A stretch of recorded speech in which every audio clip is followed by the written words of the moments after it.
Good to see you all. Happy New Year. So, I really like today's practice because I never really thought about compassion being a muscle that we could proactively strengthen. But for those of you who have been coming to these for a while, a long time ago, we did what's called meta meditation or loving kindness meditation. And the way that I was taught is that that sort of loving kindness meditation is the gateway to compassion. And so today, when we do our meditation, we're going to start with that loving kindness practice. And then we're going to do a slight variation to introduce compassion into it. And just for background on the loving kindness, or as a refresher, the way that I experience this is there's basically phrases that we use, and the phrases themselves, the words that we say, in my mind, they're not really that important. What we're trying to do is just try to lather up a felt sense in our body of wishing someone well. So one of my teachers talked about it as, you kind of say the phrase and you're waiting for the echo of what your body feels in reaction. So I'm going to use some standard phrases that I like, but you can really use any phrases that you'd like. So if mine don't really land for you, feel free to replace it. One last thing, and then we'll go into the practice. Generally, with both loving kindness and compassion practices, generally there's a little bit of a progression where we start with someone who is really easy for us to wish well to, someone where it's uncomplicated. So for me, depending on the day, that's usually my 4-year-old son. There's not like usually a complex dynamic. It's just very easy for me to feel love flowing there. And then we would progress to someone who's more neutral, like someone you see, a cashier at the grocery store, maybe that you see, but you don't really know. And then we progress into someone that might be more challenging. And that's a way to start to wish well and express compassion for people that might be more difficult. But one of my teachers had said something early on that stuck with me. He said that with compassion practice and loving kindness, we tend to practice with those difficult people that are in the 4 to 5 out of 10 difficulty range. So if there's someone who's like a 9 out of 10, a 10 out of 10, we really dislike this person. It's generally, that's not room for us to practice. It's a little bit too complicated to try to wish them well without a lot of pushback. But what he said, and I found true, is that if we really practice with those people more in the middle range, the 4, 5, 6s, the people we dislike but we don't really hate, generally as we build up those muscles with those easier people, the 9s and 10s tend to get a little bit easier. Hopefully that makes sense. And I want to use as much of our time for practice as possible. So I'm in a chair. I like to sit kind of towards the edge of my seat, just kind of helps my back be upright. And I'm going to, if you're willing to follow along, I'm going to take my shoulders up towards my ear. I'm going to roll them back, and then I'm just going to let them drop back a little bit. Just kind of helps me be a little bit more upright and dignified.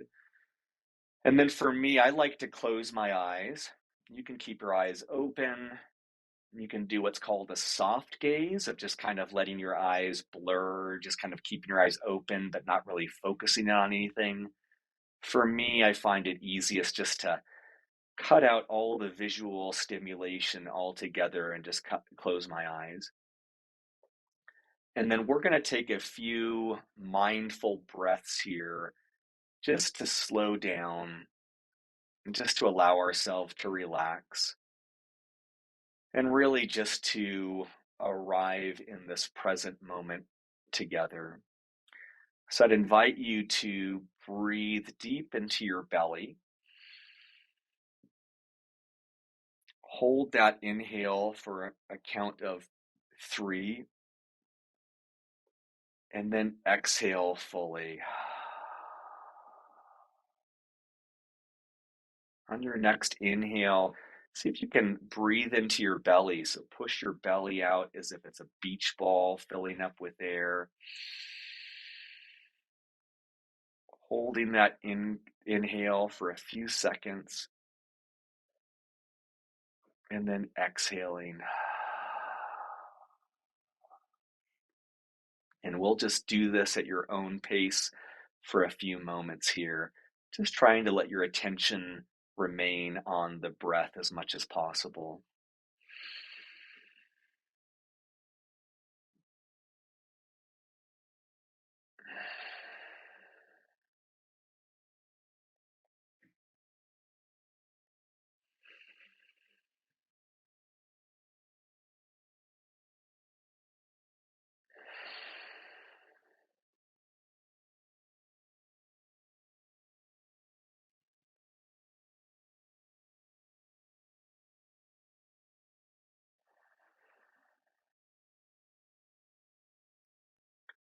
Next, I would invite you to bring to your awareness someone where love flows easily for you. This could be a pet, child, could be someone where fairly uncomplicated, but it's just very easy for you to feel love towards them.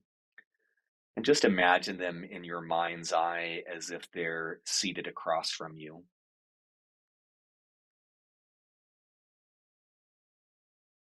And if it helps, sometimes for me, I'll put my hand on the center of my chest, kind of activates my physical heart space, maybe just rubbing there a little bit.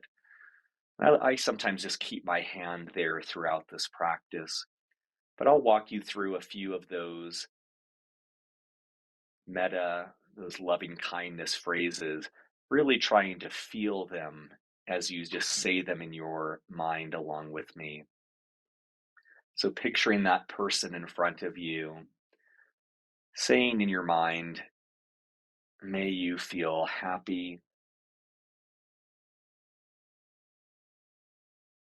may you feel healthy,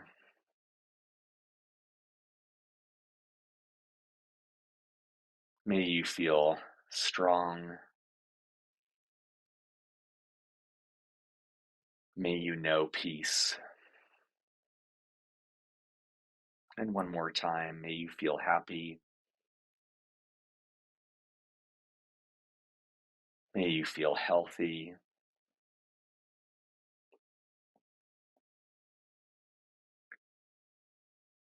may you feel strong,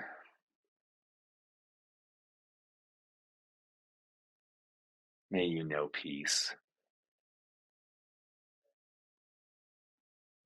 And as much or as little as you're able to feel the emotion behind that well wishing, just feeling that flow of love, of acceptance, of admiration flowing from your heart to that person or pet or being in front of you.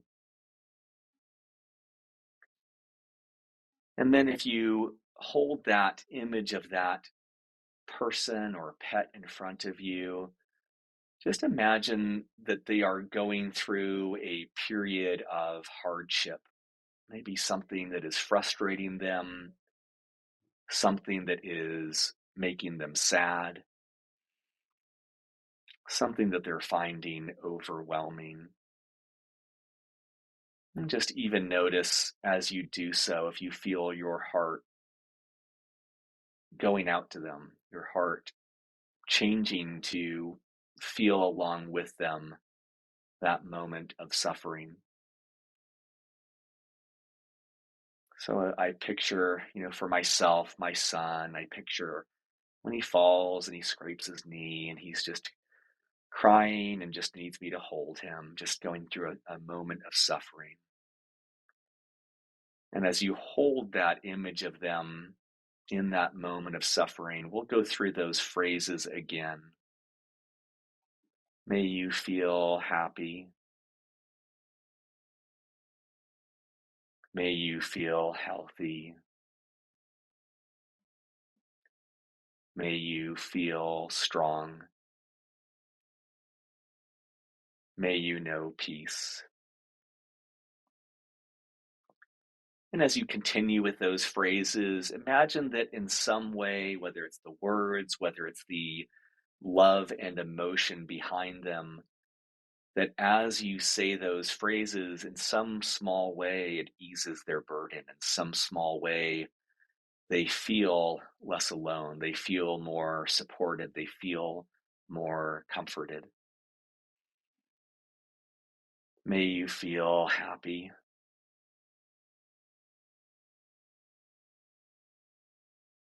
May you feel healthy. May you feel strong. May you know peace.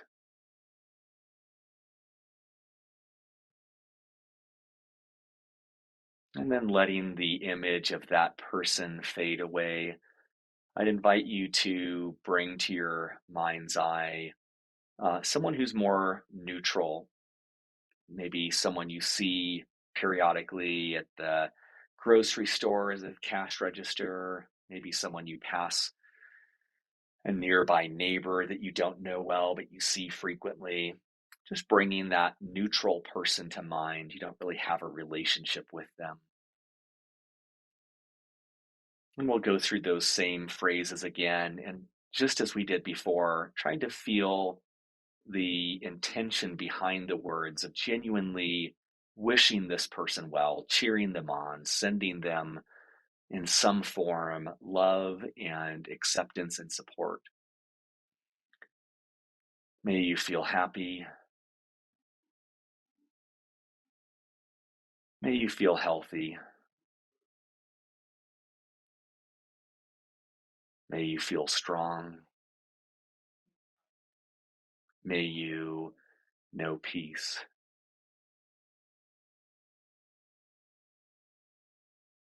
And as we did before, imagine this person, this neutral person in front of you, just having some rough go of it today. Something is not going well in their life. They're sad or they're angry or they're frustrated. Maybe they feel alone. Maybe they feel hopeless. And just feeling your heart connected to them, even though you don't know them, sitting with them in this moment in that discomfort so they don't feel quite so alone. And as we did before, just repeating those phrases, but imagining that in some way they feel the intention behind those words, and in some way that is a salve to their wounds, in some way that eases their burden, even if just by a tiny, tiny bit. May you feel happy.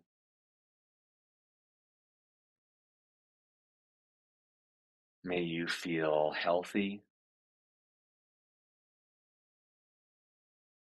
May you feel strong. May you know peace.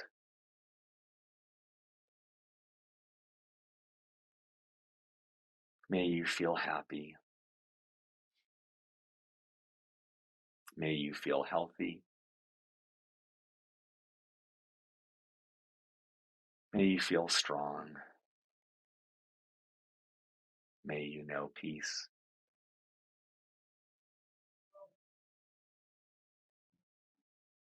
Just imagining that person just feeling slightly less alone in this moment, slightly more held.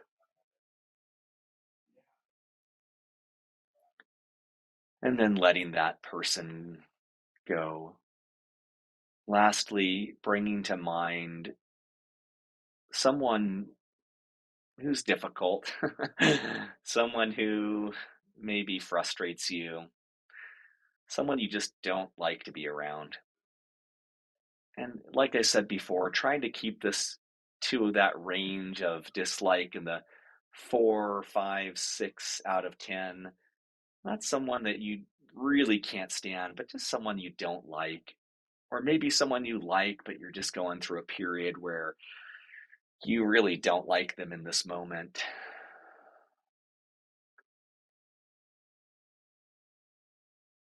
And once again, just picturing that person in front of you as much as you're able to, just wishing them well.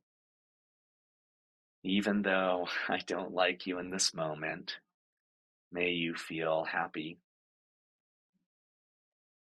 May you feel healthy and strong. May you know peace.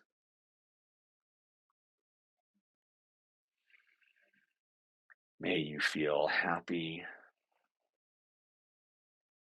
May you feel healthy. May you feel strong. May you know peace.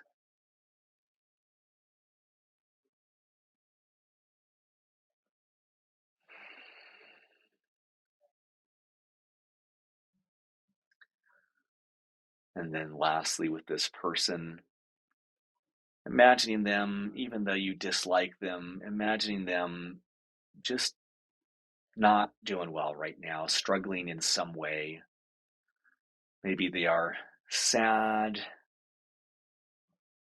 Maybe they just feel completely overloaded. They're needing a break. Maybe they feel like nothing is going their way right now. And it's okay if you can't, but just see if you find that part of you that knows that feeling too. You know what it's like to feel overly burdened. You know what it's like to feel hopeless. And you too know what it's like to feel alone or to feel lost. And as much as you're able to, sending them some well wishing in this moment of discomfort, may you feel happy amidst all of this struggle. May you feel healthy amidst everything going on. May you feel strong even though you think you're weak right now. May you know peace. And you can even try dropping the words and just imagining from your chest is just emanating, despite your differences in this moment, emanating a sense of love, warmth, acceptance, trust. And it's okay if you don't feel any of those things. Just being kind to yourself as much as you're able to in this moment, extending them a sense of well wishing and love.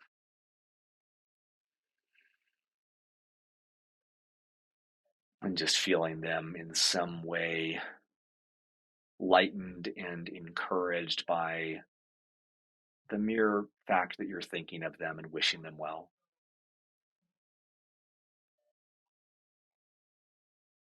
And then letting all of that go, just bringing your awareness back into your body, feeling the sensation on your next inhale of the breath coming into your lungs, into your belly, into your being. And just breathing out, feeling your belly deflating, feeling the air course through your nostrils. And on your next inhale, breathing in from this group and from yourself that same sense of love and desire for health and strength and peace. And on your next exhale, just imagine that anything from this practice that didn't serve you, just imagine it coming out. Just imagine yourself expunging anything you don't need, breathing it out, getting rid of it. One last inhale, breathing in love and strength and hope. And breathing out any sense of fatigue or anger or resentment, just releasing that as much as possible. And you can take your time, but when you're ready, you can open your eyes and come back to the call.